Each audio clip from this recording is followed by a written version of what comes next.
Di pagi hari ini kita akan melanjutkan pembahasan kita. InsyaAllah sedikit lagi kita akan menuntaskan surah Al-Qalam. Surat Al-Qalam atau surah Nun dari ayat ke-34 sampai 41 kita baca sama-sama. Nanti insyaAllah kita bahas sampai ayat 43 insyaAllah ya. Baik, monggo sama-sama dari ta'awudz. أعوذ بالله من الشيطان الرجيم بسم الله الرحمن الرحيم إن للمتقين عند ربهم جنات النعيم أفنجعل المسلمين كالمجرمين ما لكم كيف تحكمون أم لكم كتاب فيه تدرسون إن لكم فيه لما تخيرون أم لكم أيمان علينا بالغة إلى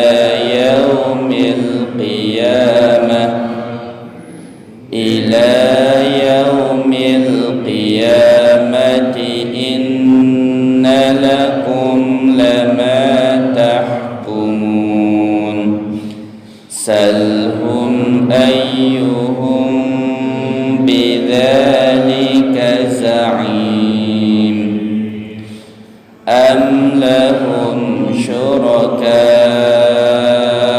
فليأتوا بشركائهم إن كانوا صادقين. Baik, ayat 42 saya baca baru nanti diikuti sama-sama. Yauma yukshafu an saqin wa yud'auna ila sujud.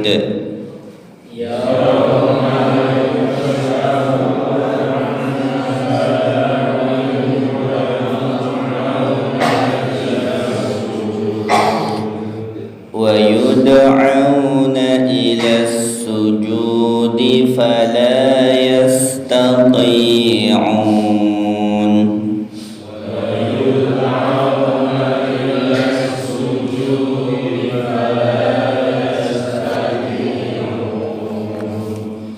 خاشعة أبصارهم ترهقهم ذلة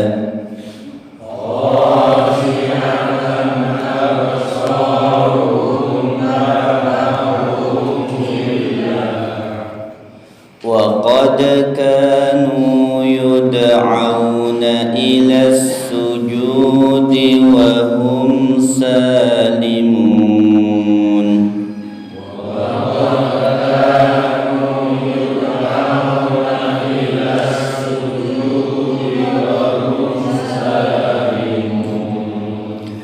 فذرني ومن يكذب بهذا الحديث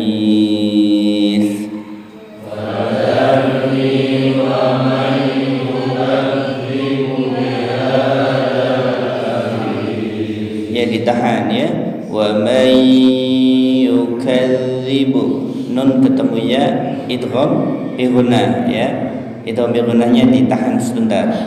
Saya ulang. Fadharni wa may yukadzibu bihadzal hadis.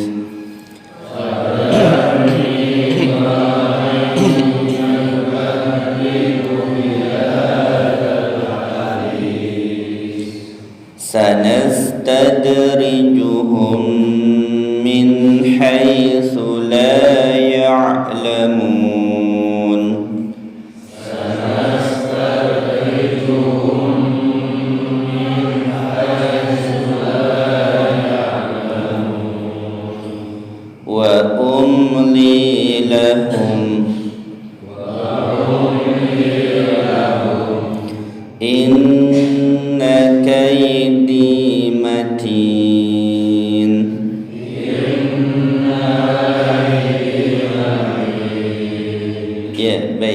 sampai ayat 45. Baik, saya ulang sedikit dari ayat ke-34.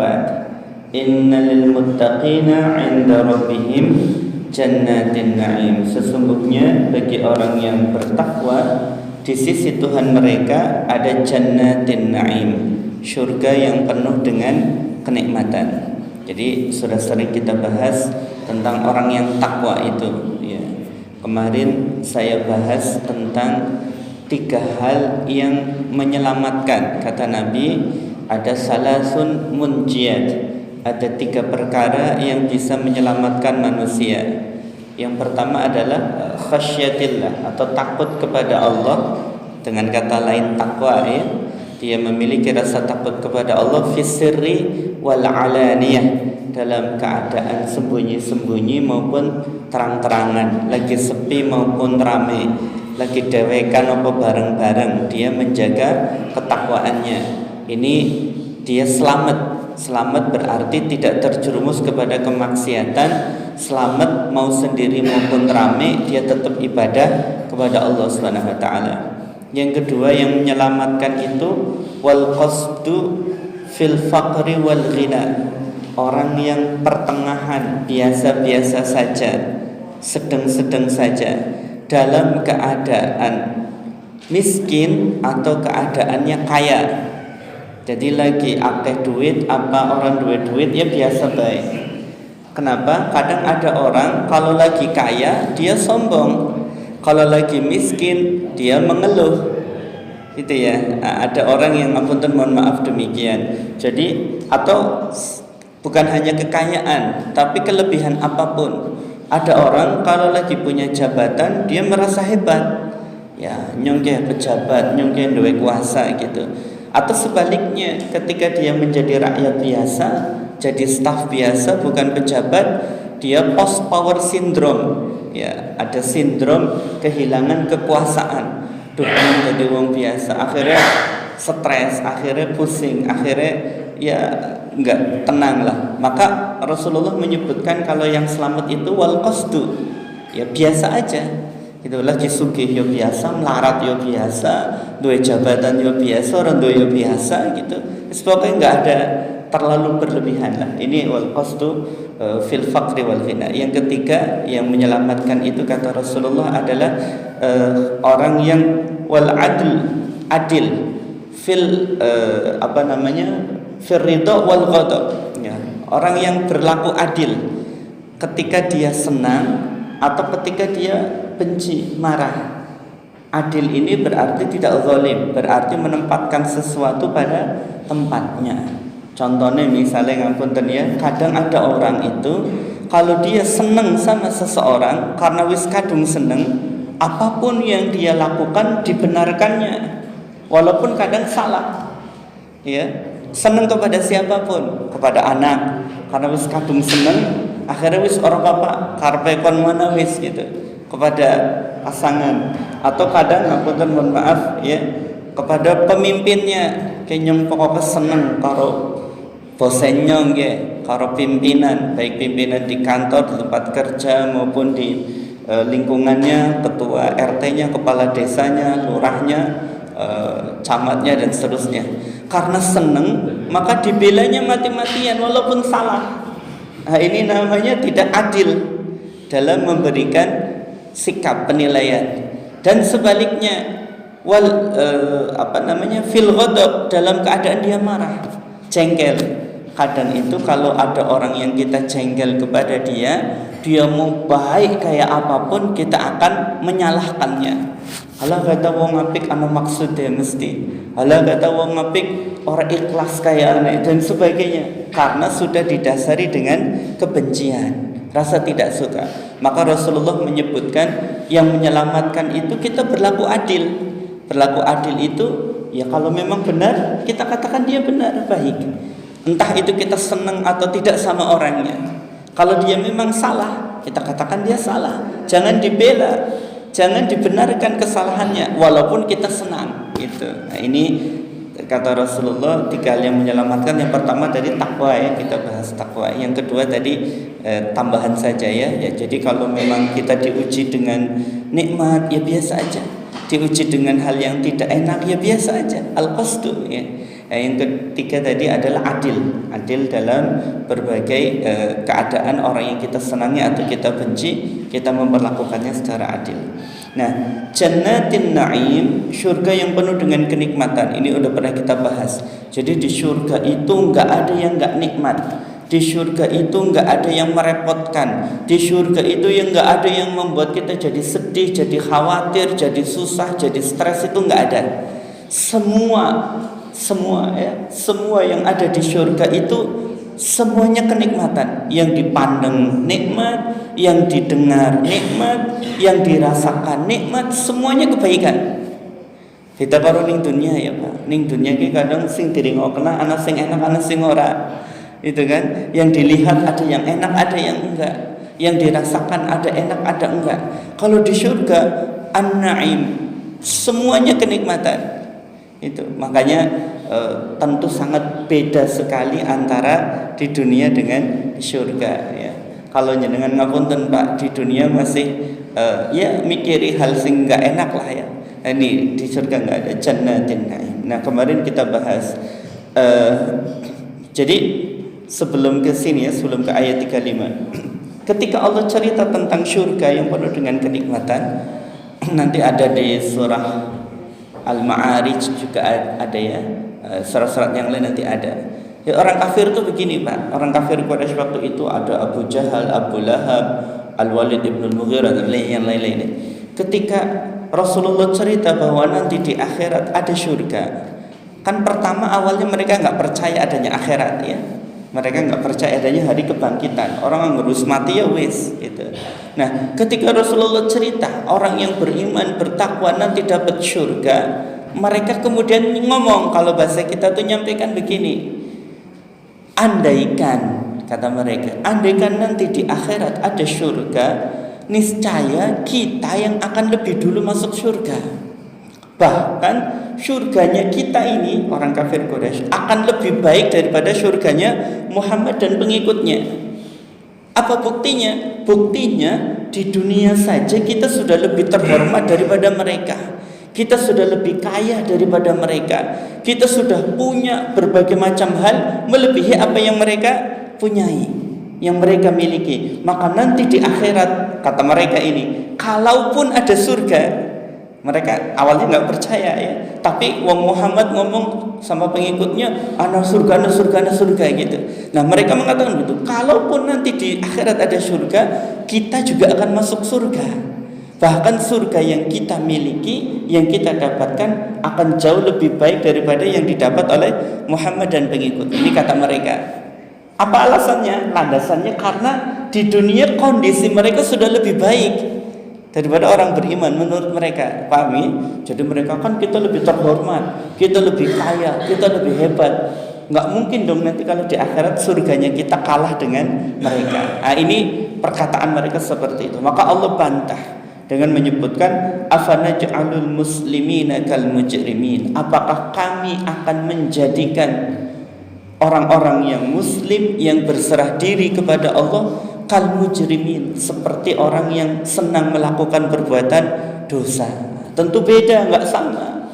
Ya, ojo ngerasa nyongnya anggapan mlebu surga, nyongnya mlebu surga padahal nggak beriman. Itu ya. Afanaj'alul muslimina kal mujrimin. Malakum. Ini kemarin kita bahas ya. Malakum kaifa tahkumun. Gimana cara berpikirmu itu? Mau pakai logika. Kok kamu sampai menyimpulkan demikian? Kira-kira begitu nggih. Malakum kaifa tahkum. Nah, Bapak Ibu jamaah rahimakumullah, biasanya orang itu kalau dia menyampaikan sesuatu mesti ada buktinya, mesti ada dasarnya. Kayak dasarnya jenengan ngomong kayak gue iki apa? Kira-kira begitu ya. Misalnya jenengan ngomong kayak miki nang kana ana kejadian gini-gini. Buktinya apa? Buktinya kan video nih gitu misalnya ya. Buktinya kan saksi liyane ya pada weruh gitu. Maka seseorang ini menjadi dalil, nanti menjadi dasar. Ketika mengungkapkan sesuatu, dia harus ada dasarnya, harus ada buktinya. Kalau dalam Islam nanti ada istilahnya dalil akli, dalil nakli dulu dari nas Al-Quran, dalil nakli ya. Kemudian dalil akli berdasar akal logika. masuk nggak di akal, menurut logika mungkin apa enggak. Nanti ada lagi dalil namanya tajribah, pengalaman, besar pengalaman. Ilmu kedokteran itu kadang kan berdasarkan pengalaman ya Pak. Obat-obatan itu kan berdasar pengalaman. Kayak wong anggur mriyang kiye ngombe minum obat ini terus aku sembuh, berarti ini yang obatnya ini kan gitu ya. Di alam ya kayak gitu, mereka penelitian gitu. Baik. Nah, maka Allah menanyakan buktinya. Kalau begitu apa buktinya kalian itu adalah ahli surga juga seperti orang yang beriman? Allah bertanya, ya kira-kira begitu ya. Amlakum kitabun fihi tadrusun. Apakah kalian memiliki kitab? Apakah kalian dapat kitab suci? Fihi tadrusun, yang di dalam kitab itu kalian mempelajarinya, dan kemudian setelah itu ditemukan bukti bahwa nanti kalian yang seperti itu kelakuannya akan masuk surga. Paham maksudnya ini? Jadi mereka mengklaim bahwa saya akan masuk surga. Orang-orang kafir Quraisy ini ya. Buktinya apa? Apakah dalam kitab yang Allah apa kalian punya kitab yang diturunkan dari Tuhan, dari Allah, dan kemudian dalam kitab itu ada disebutkan kelakuan kalian yang seperti itu akan masuk surga. Itu kan mereka nggak punya, nggak ada, hanya berdasar prasangka saja. Maka ini nanti menjadi dalil bahwa ketika seseorang menyampaikan sesuatu tadi ya, harus ada buktinya. Nggak boleh cuma sekedar prasangka. Kayaknya jarene nyong kayak gitu. Nggak boleh, perengasane dewek. Menurut perengasane dewek tak KPKP bisa ngomong. Perasaan jenengan kan beda-beda. Maka harus ada buktinya. Amlakum kitabun fihi tadrusun. Innalakum fihi lama takhayyarun. Sesungguhnya yang bagi kalian di dalam kitab itu ada pilihan.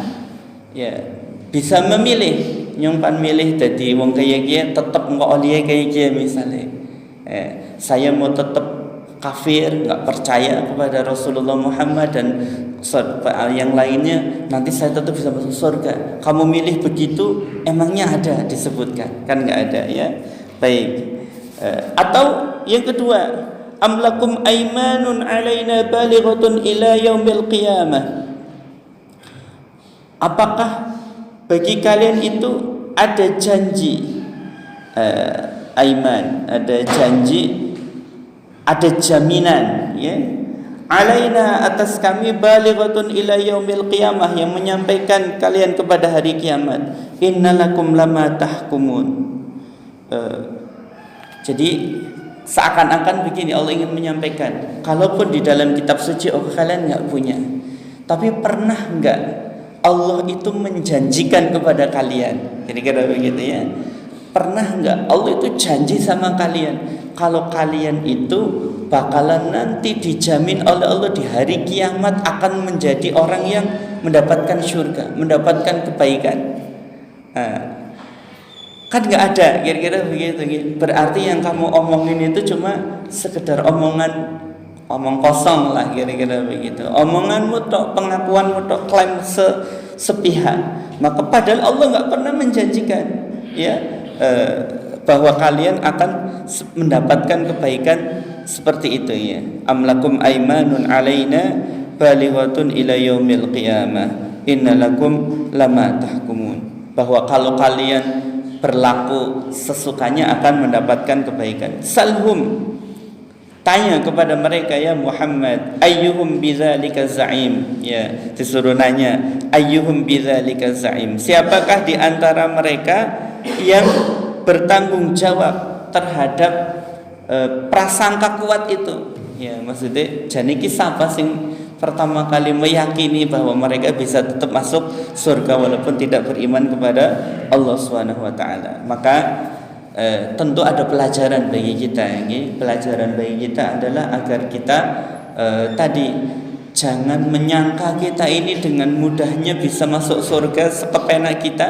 Padahal tadi di sini disebutkan innalakum fihi lama takhayyarun, dia berbuat bebas sekehendak hatinya sesuai pilihan-pilihannya. Itu ya, innalakum lama tahkumun, bertahkim, memilih hukum, kalau diterjemahkan ya menetapkan sesuatu sesuai kehendak hatinya. jangan harap bisa masuk surga kalau pilihannya tidak sesuai dengan apa yang ada di dalam kitab suci. Saya tambahkan sedikit ya. Tadi kan ada disebutkan innalakum lama takhayyarun. Tadi mana ya? Am lakum kitabun fihi tadrusun innalakum fihi lama takhayyarun. Khiyarah artinya pilihan. Maka ada dalam jual beli itu namanya khiyar. Ya, kalau dalam bab jual beli nanti ada bab namanya bab khiyar. Bab khiyar itu misalnya begini, jenengan membeli sesuatu, nanti ada perjanjian, Pak, ketak tuku, engko dong misale ana cacate, engko garansi ya. Oke, garansi 3 bulan. Dong 3 bulan kok lantane ana rusak, ora apa-apa digawe mene-mane. Apa jenengan pan gawe bayar terserah, silahkan. Itu. Atau ki engko anggere jualana cacate ora sida tuku ya, Pak. Ya ora apa-apa. Sanggana cacate ga balik mene-mane. Kan dibalekno ora apa-apa. Nah, itu namanya khiyar, pilihan. Setelah dibawa pulang barangnya, misalnya toko apa, misalnya toko TV misalnya, beli TV sampai rumah, dan orang bisa nyala, orang bisa murup, dan ini gambarnya orang bener, dan ini warnanya orang macam-macam, misalnya ada cacatnya, kita kembalikan karena tadi sudah ada perjanjian. Nah, ini namanya khiyar. Kalau nggak ada, pokoknya jenengan tuku rusak apa benernya orang tanggung jawab, terserah. Gelem dituku, orang gelem ya wis ora susah gitu. Nah, ini berarti nggak ada pilihan. Ya, itu makna dari khiyar. Nah, orang-orang kafir ini tadi Allah singgung, kalau di dalam kitab itu menunjukkan A, tapi kalian lebih memilih B, misalnya gitu ya. Misal di situ bunyinya A, harusnya kamu lakukan yang A. Ternyata tidak melakukan yang B, maka berarti dia membuat pilihan sendiri. Ini nggak bisa diterima kayak gini nih. Itu lalu jelas-jelas ning kono munine A misalnya ya. Nah, maka ada ayat bunyinya begini. Wa ma kana lil mu'minin wala mu'minatin idza qadallahu wa rasuluhu amran ay yakuna lahumul khiyaratu min amrihim. Dan tidaklah pantas, tidak boleh ya bagi orang yang mukmin laki-laki maupun mukmin perempuan. Wa ma kana lil mu'minin wala mu'minatin idza qadallahu wa rasuluhu amran, ketika Allah dan Rasulnya sudah menetapkan satu urusan, ya hukumnya boleh, haram tidak boleh, di Quran maupun hadis nggak boleh. Ya misalnya, kayak menurut Quran hadis wajib dikerjakan, kudu perintah misalnya. Ya, idza qadallahu wa rasuluhu amran ayyakuna lahumul khiyaratu min amrihim. Dia lebih memilih urusan yang lain, dia lebih memilih pilihan yang lain yang sudah dipilihkan oleh Allah dan Rasulnya. Itu enggak boleh.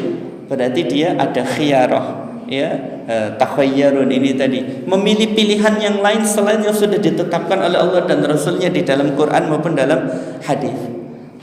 Kalau yang begini jangan menyangka bakalan masuk surga, kira-kira begitu ya. Ini orang kafir Quraisy begitu. Sehingga ya kita ngikut saja ya. Allah sudah pilihkan ini, kita ikuti.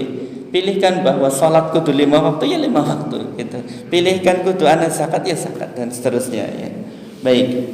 Salhum ayyuhum bidzalika za'im. Am lahum syuraka. Apakah bagi mereka itu ada syuraka, sekutu ya, musyrik artinya menyekutukan Allah.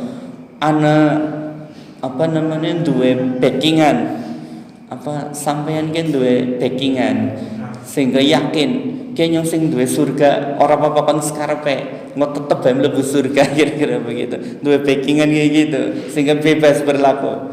Ya, falyatu bisyurakaihim, maka silahkan datangkan sekutu-sekutu mereka ingkanu shadiqin, jika memang mereka orang-orang yang benar. Nah, ini ngapunten mohon maaf. Kalau di dunia boleh jadi oke lah ada orang yang punya backingan, bebas, wis kalem, kon pan nglakoni apa baik serah, tak backingi nyong, laka sing wani nangkep, laka sing wani nyekel misalnya gitu. Di dunia boleh jadi ya. Boleh jadi ya, boleh jadi ada orang yang di backingi nanti tidak bisa kena, boleh jadi ya. Tapi di akhirat nggak ada. Di akhirat Allah sebut amlahum syuraka, ada yang berani. Kalau memang ada, falyatu bisyurakaihim, silakan datangkan backinganmu, sekutumu. Kalau memang kamu benar ya. Ini juga jadi pelajaran. Boleh jadi ngapunten di dunia ada orang yang merasa punya power begitu hebat, begitu kuat, tapi nanti di hadapan Allah Subhanahu wa taala yang Malikal Mulk, raja dari segala macam raja, ya Malik Yaumiddin, yang meraja hari pembalasan, semua tidak ada artinya. Itu ya. Oleh karena itu jangan merasa kita menjadi hebat karena tadi ada sekutu, ada teman dekat, ada backing, ada kawan yang mensupport kita. Padahal nanti di akhirat ngapunten itu tidak bermanfaat, tidak berguna. Yauma yukshafu an saqin, pada hari yukshafu an saq, disingkapnya betis. Ya. Jadi ini ada yang menyebut perumpamaan. Ya, kayak kita ada perumpamaan menyingsingkan lengan baju. Bukan berarti lengan bajunya benar-benar disingsingkan, enggak. Tapi menyingsingkan lengan baju itu pertanda bahwa kita ini siap untuk kerja keras, kira-kira begitu ya.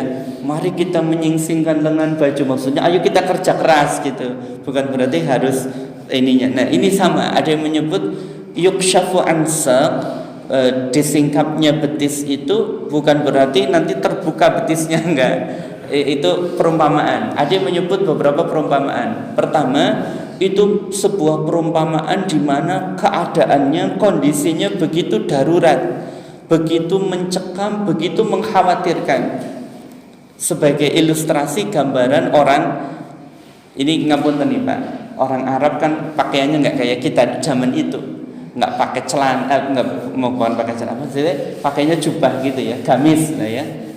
Pakainya itu ya, kan kalau kita mungkin sekarang orang Indonesia pakainya celana panjang kan gitu ya.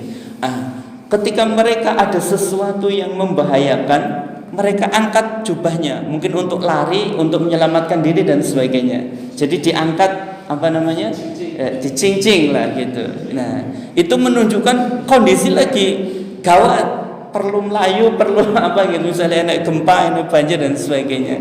Nah, itu menggambarkan kondisi yang seperti itu. Atau ada juga yang menggambarkan disingkap betis, menunjukkan disingkapnya aurat. Pada hari di mana semua yang diperbuat oleh manusia diperlihatkan.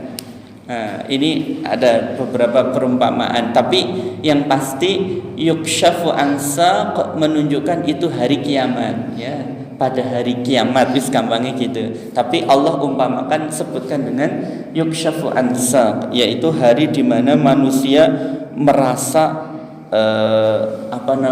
ketakutan, khawatir, suasananya mencekam. Atau pada hari di mana manusia dibuka aibnya, ditampakkan segala apa yang diperbuatnya ya. Nah, wa yud'auna ila sujud, dan mereka diajak, diseru untuk melakukan sujud, fala yastati'un, tapi sudah tidak bisa, sudah tidak mampu lagi. Nah, Bapak Ibu jamaah rahimakumullah, ini ada beberapa perumpamaan ya, beberapa pendapat, bukan perumpamaan, beberapa pendapat. Pendapat pertama menyatakan, ini kan tadi yang masyhur, yang pertama adalah hari disingkapnya betis itu tadi menggambarkan kengerian, ketakutan, kekhawatiran, juga menggambarkan dibukanya aurat, itu di hari kiamat. Pada hari itu, ketika semua orang yang beriman diminta untuk sujud, mereka semua melakukan sujud. Ya, yud'auna ila sujud. Orang yang beriman mampu sujud. Tapi orang kafir aslinya pengen sujud karena takut, karena khawatir. Itu bayangkan bahwa dalam benak mereka itu, ini kalau saya nggak sujud pasti saya dapat hukuman, dapat azab. Karena apa? Karena hari kebangkitan saja yang selama ini mereka nggak yakin, ternyata beneran terjadi. Kan gitu nggih. Selama ini mereka nggak yakin, tapi tiba-tiba dibangkitkan. Beneran ini dibangkitkan. Beneran ini kita akan mendapat azab sebagaimana dulu di dunia pernah dikatakan oleh orang-orang gitu. Akhirnya mereka ketakutan, kekhawatiran. Nah, ketika diperintahkan waktu itu, nanti ada masa di mana orang diperintahkan untuk sujud, mereka semua orang yang beriman sujud, tapi orang kafir ini nggak mampu untuk sujud. Ada yang menyebut tertahan ya, nggak bisa gitu. Fala yastati'un ya, karena mereka sudah ingkar terlebih dahulu. Jadi makin menambah ketakutannya. Kalau bahasa kita, saya mau tunduk ini, mau sujud, tapi kok nggak bisa ya gitu. Itu akhirnya mereka tambah ketakutan, tambah khawatir. Ini pendapat pertama. Ada pendapat kedua menyebutkan ini sujud ini adalah makna kiasan. Bukan berarti sujud dalam pengertian sebagaimana gerakan sujud, ya. Bukan bermakna sebagaimana gerakan sujud. Tapi sujud di sini ada yang memaknai kiasan, yakni wujud ketundukan, wujud ketaatan sepenuhnya kepada Allah Subhanahu wa taala. Ya. Jadi manusia itu kalau dia lagi sujud, ya, berarti dia betul-betul tunduk, merasa dirinya rendah, merasa dirinya hina, merasa dirinya nggak punya kekuatan, nggak punya daya, nggak punya kehebatan di hadapan Allah Subhanahu wa taala. Gambaran kita kalau sujud kan begitu. Nah, makanya kemudian saat itu semuanya tunduk, semuanya nurut, semuanya tidak ada yang berani membanggakan dirinya gitu. Nah, kejadian ini ada yang menunjukkan adalah ketika di dunia. Ini menurut sebagian pendapat ulama.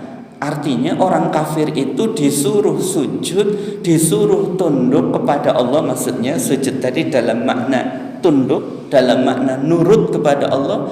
Fala yastati'un, enggak mampu karena terhalang oleh kesombongannya, terhalang oleh hawa nafsunya, terhalang oleh ambisi keinginannya sendiri, pilihannya. Dia lebih memilih enggak mau taat kepada Allah. Nah, nanti maka di sini juga ada pelajaran bagaimana agar kita ini ngapuntennya yang sudah terbiasa sujud, ya tidak hanya sekedar aktivitas sujud itu toh, tapi pelajaran sujud, makna sujud tidak kita terapkan dalam kehidupan. Kan harusnya begitu ya. Kalau orang sudah sujud, dimulai dari ruku, kemudian dia sujud, mestinya dia tunduk sepenuhnya, taat sepenuhnya kepada Allah Subhanahu wa taala. Ya, ini ya kadang ironinya begitu. Rajin sujud, tapi ngapunten mohon maaf, seneng maksiat juga.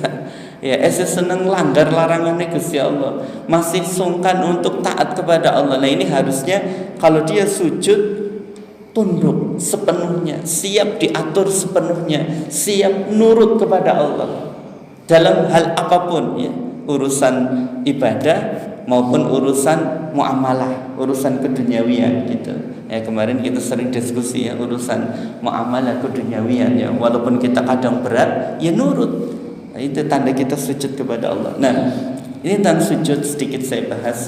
Ada hadis seorang sahabat, ya, beliau ini sering bantu Rasulullah. Kalau bahasa kita, kebutuhan Rasulullah apa itu sering dipenuhi. Ya, malam-malam Rasulullah pengen wudu misalkan, beliau nyiapkan airnya. Itu pokoknya sikap lah. Kira-kira butuhnya Rasulullah apa? Suatu saat kemudian Rasulullah berkata kepada sahabat ini, "Salni, kamu silahkan minta kepadaku. Ya, kamu pengen minta apa?" Kira-kira begitu, okay? Nah, maka sahabat ini luar biasa permintaannya, Pak.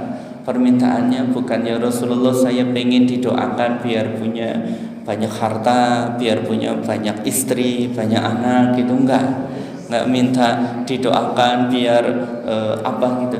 Tapi permintaannya susah, yakni apa? As'aluka murafaqataka fil jannah.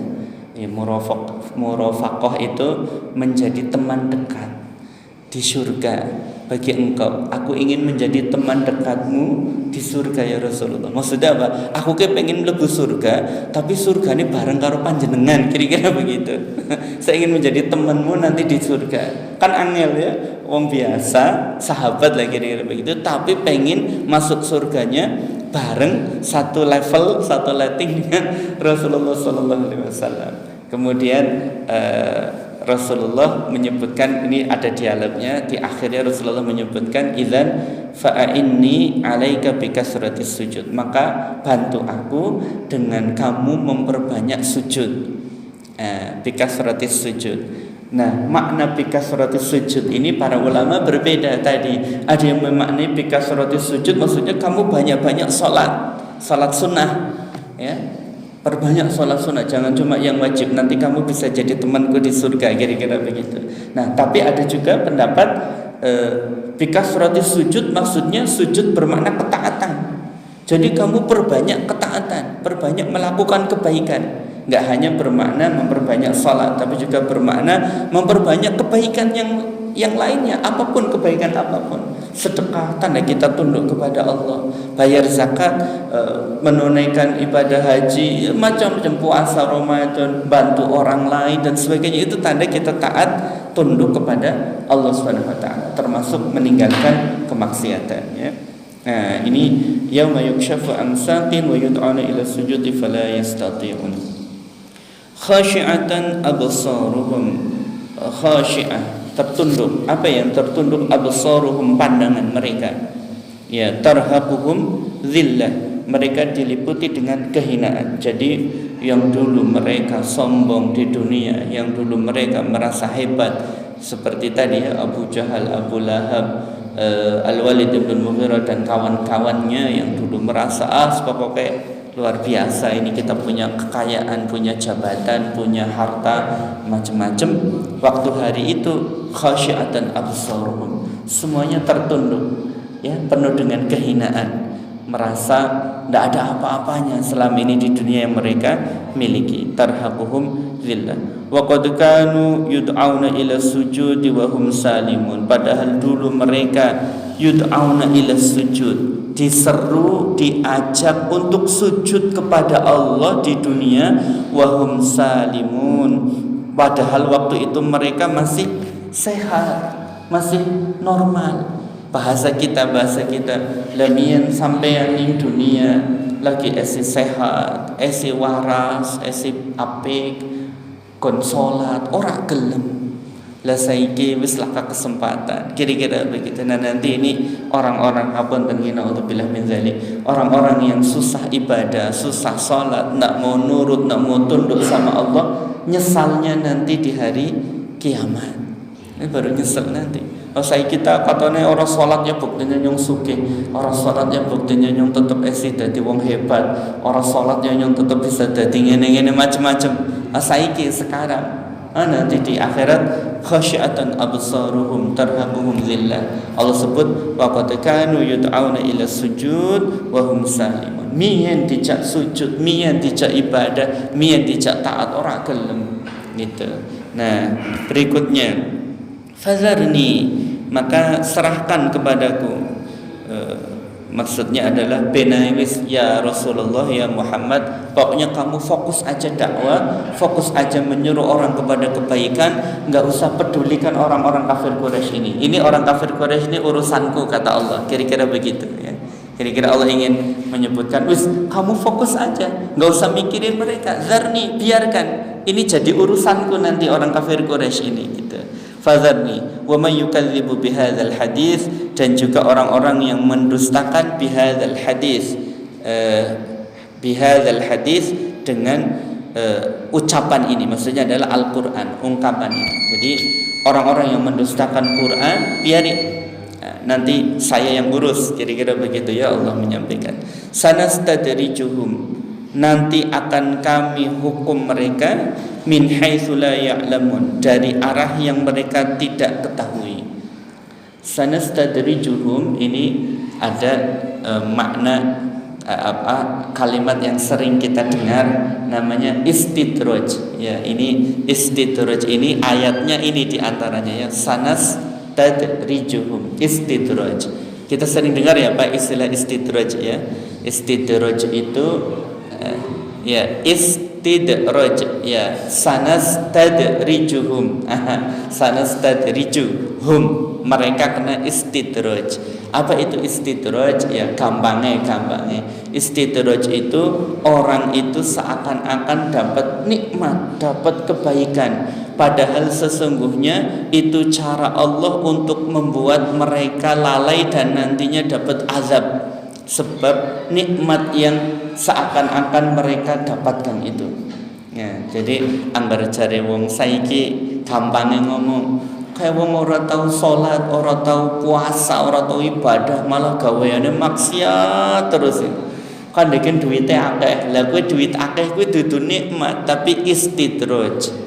Kawong kelakuannya jahat, ala ora apik, akhlaknya ora apik, bisa jadi pejabat kaya-kaya, maka jabatannya, kedudukan yang dia dapatkan itu namanya istidraj, bukan nikmat. Jadi kalau ada orang berlaku buruk, berlaku jahat, ahli maksiat dan sebagainya, jauh dari Allah, tapi kok dapat nikmat seakan-akan banyak banget, itu bukan nikmat, tapi namanya istidraj.